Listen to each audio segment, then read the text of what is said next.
Alo ya ya no. Ho ba ho ya. ကျွန်တော်တို့ဒီဆိုတော့ပေါ့နော်ချစ်သူဝင်နဲ့သူ့ရဲ့ဖခင်ဦးစောဝင်းတို့ကိုကျွန်တော်တို့ကဒီ Facebook ဗုဒ္ဓဘာသာသာနာကိုဒီပါဆော်ရတယ်ဒီပါစီတယ်ဗုဒ္ဓဘာသာဝင်နဲ့ဘာသာရေးစိတ်ကိုနာကြည့်အောင်လုပ်တယ်တမင်လုပ်တယ်ပေါ့နော်တမင်လုပ်တယ်ဒါပြင်တော့ဒီအရေးချုံသင်္ကန်းနဲ့လူဆိုးသွားများတကယ်လုံးနဲ့ပါတယ်ပေါ့နော်ပြီးတော့နောက်တစ်ခုကဒေါန်ဆန်းစုကြည်ရဲ့ရုပ်ပုံပကြီးကားပေါ့ဒါသူတို့ကိုယ်တိုင်ပြောတာပေါ့နော်အဲ့ဒီနှစ်ခုအလယ်မှာမြတ်စွာဘုရားဗုဒ္ဓဘာသာဝင်နဲ့မြတ်စွာဘုရားမှာပါတဲ့သင်္ကြန်တော်ကို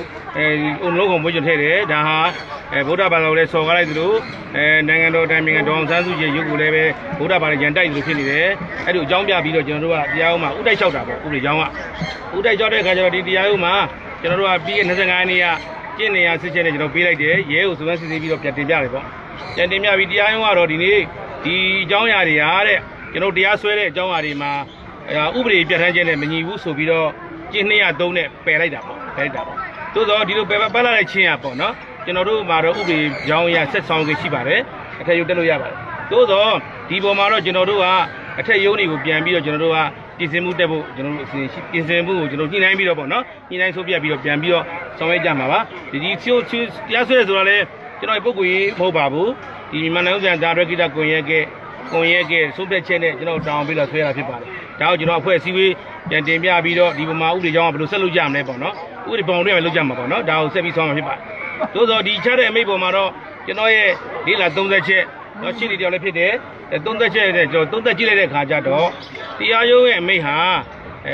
နည်းနည်းလွဲချော်နေတယ်လွဲမားနေလို့ကျွန်တော်ကိုယ်တိုင်ကသုံးသပ်ပါတယ်ဘာကြောင့်လဲဆိုတော့ကာလသတ်မှတ်ချက်ဖြစ်စီဘာဖြစ်စီဒီကာလထဲမှာကိုက online media တွေဖြန့်ချိလိုက်တာဆိုတာဘူးမှမငင်းနိုင်ပါဘူးမငင်းနိုင်ဘူးနောက်တစ်ခုကဒီဆိုတော့ချစ်သူရဲ့ပြန်ပြီးရှင်းတဲ့ဟာတွေရှိပါတယ်သူကိုယ်လည်းသူတို့တင်တာဟုတ်တယ်ဝန်ခံပါတယ်အဲ့ဒီပေါ်ကြောင့်ဒါဟာတရားရုံးရဲ့ပတ်ရတဲ့အမိတ်ကတော့အမတန်မှအံ့ဩစရာလဲကောင်းနေရဲ့လို့ကျွန်တော်ခံစားရပါတယ်เนาะဒါလေးကိုကျွန်တော်တင်ပြတာဖြစ်ပါတယ်ကျွန်တော်တို့ပုံကိုယ်ကြီးမကျင်တတ်လို့မဟုတ်ပါဘူးသို့တော့ဒီနေရာလေးမှာမီဒီယာများကိုအကူအညီတောင်းနေတာကတော့ဒီကိစ္စဒီထိလက်ရှာလက်ပြဿနာဖြစ်နေတယ်နောက်လေရေကောက်ဝဲနည်းအတွက်ဒါလေးကိုချင်းသိင်းနဲ့ကျွန်တော်ဆောင်ရွက်ပေးဖို့ပဲဒါလေးဖြစ်တဲ့အခါကျတော့เนาะအားလုံးကျေးဇူးတင်ပါတယ်เนาะ